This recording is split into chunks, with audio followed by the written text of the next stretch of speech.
You see the thing with this Epstein case, right? You see, power has never really existed in public spheres. You know, presidents give speeches, billionaires give interviews, and institutions present the illusion of freedom. But behind every visible structure, there is always an unseen layer. Sealed doors, closed rooms, private islands, unofficial channels where influence moves in a very, very different way. You know, throughout history, power has always been consolidated through these unseen structures. Individuals who exist in a grey zone, in an in-between space that doesn't really go noticed by the public, which is how they slip past everybody. You know, they're connectors. They connect the kings and the politicians to the power. They don't hold the power themselves, but they're the strands that keep the web together, if you understand what I'm saying.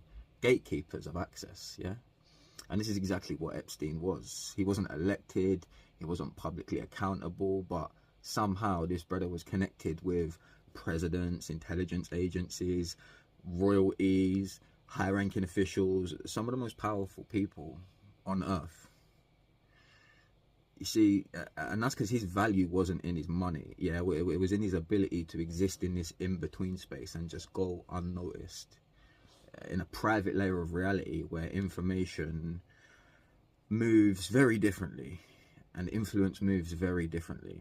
And this isn't a new phenomena, yeah. This has happened for years and years and years on end. Power always consolidates itself through unseen layers of reality.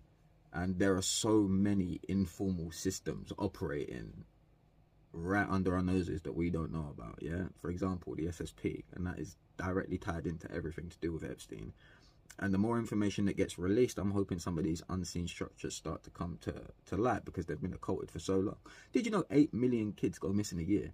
8 blood clot million kids.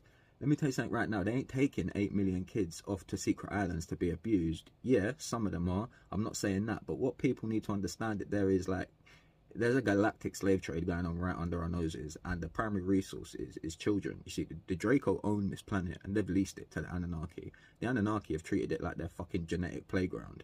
Yeah, so we need to realize that what's going on is not actually a human agenda. Epstein isn't at the top of the pyramid. A lot of people know that. Yeah. These entities that do exist at the apex of the hierarchy are very happy for us to keep chatting shit about Epstein as long as we're not talking about the slave trade. So maybe let's start looking at the bigger picture here, yeah?